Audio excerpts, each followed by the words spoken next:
মেয়েদের বিয়ের সর্বনিম্ন বয়স 9 বছর করার প্রস্তাব ইরাকে। মেয়েদের বিয়ের বৈধ বয়স কমিয়ে 9 বছর করার একটি বিল পাশ হয়েছে ইরাকের পার্লামেন্টে।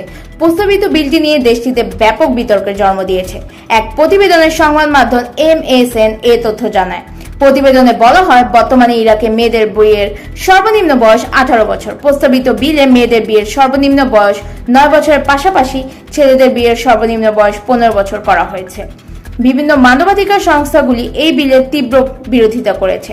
অল্প বয়সী মেয়েদের শিক্ষা, স্বাস্থ্য এবং সুস্থতার জন্য এটি একটি গুরুতর পরিণতি নিয়ে আসবে বলে সতর্ক করেছেন তারা। এর ফলে কম বয়সে গর্ভধারণ ছাড়াও পারিবারিক সহিংসতার উচ্চ ঝুঁকি বাড়বে বলে মনে করেন তারা। ইরাক উইমেন্স নেটওয়ার্কের আমাল কাবাসিও বিলটির দৃঢ় বিরোধিতা করেছেন। তিনি বলেছেন, সংশোধনীটি একটি রক্ষণশীল সমাজে পারিবারিক সমস্যাগুলির উপর পুরুষের আধিপত্যের জন্য বিশাল সুযোগ তৈরি করে। তবে প্রস্তাবিত বিলের পক্ষের সমর্থকের দাবি, এটির লক্ষ্য ইসলামী আইনকে মানসম্মত করা এবং অল্প দেশে পুরুষ সংকট, মিলছে না বিয়ের পাত্র, আত্মহত্যার সংখ্যা বৃদ্ধি এবং পুরুষদের গড় আয়ু কম হওয়ায় ইউরোপের স্বনামধন্য কয়েকটি দেশে বিয়ের জন্য দেখা দিয়েছে পুরুষ সংকট। এই দেশগুলি হল Russia, Latvia, Belarus, Lithuania, Armenia এবং ইউক্রেন। পরিসংখ্যান বলছে, এই দেশগুলিতে পুরুষের থেকে নারীদের সংখ্যা বেশি হওয়ায় এইসব দেশে বিয়ের জন্য পুরুষের সংকট দেখা দিয়েছে।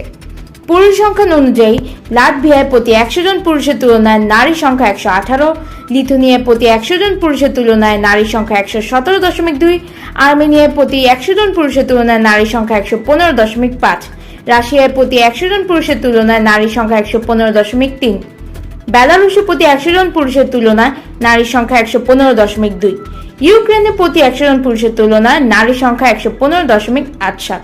প্রায় 2 শতক হতে চলল বাল্টিক রাষ্ট্র লাটভিয়ার সাবেক কমিউনিস্ট সোভিয়েত ইউনিয়ন থেকে বেরিয়ে এসে পুঁজিবাদী রাষ্ট্রে পরিণত হয়েছে। কিন্তু পুঁজিবাদী ব্যবস্থায় লাটভিয়ায় নারীরা যতটা না এগিয়েছে, সেখানকার পুরুষেরা ততটাই পিছিয়ে পড়েছেন, যার ফলে দেখা দিয়েছে নারী পুরুষদের মধ্যে এক সামাজিক ভারসাম্যহীনতা। নারী পুরুষের মধ্যে এই ভারসাম্যহীনতার প্রমাণ পাওয়া যায় লাটভিয়া বিশ্ববিদ্যালয়। এই বিশ্ববিদ্যালয়ের শিক্ষার্থীদের মধ্যে পুরুষের চেয়ে নারীর সংখ্যা 50% বেশি। এই বিষয়ে সমাজবিজ্ঞানী বাইবা বেলা বলেছেন, মেয়েরা যে বয়সে সংসার করার জন্য তৈরি হয়, সেই বয়সে দেখা যায় ছেলেরা হয় মারা যাচ্ছে, নয়তো আত্মহত্যা করছে। এইসব দেশে স্বাভাবিক মৃত্যুর 4 গুণ আত্মহত্যার সংখ্যা। তিনি জানান, প্রথম 30 থেকে 40 বছর বয়সীদের জন্য নারী পুরুষের ভারসাম্যহীনতা বোঝা যায়, কারণ ওই বয়সে যে কয়জন মারা যাচ্ছে তার চেয়ে 3 গুণ বেশি মারা যাচ্ছে ছেলেরা। এর অর্থ হচ্ছে, ওই বয়সীদের মধ্যে গাড়ি দুর্ঘটনা, মাদকাসক্তি, কর্মস্থলে দুর্ঘটনা ইত্যাদি ক্ষেত্রে মেয়েদের চেয়ে ছেলেদের ঝুঁকি বেশি।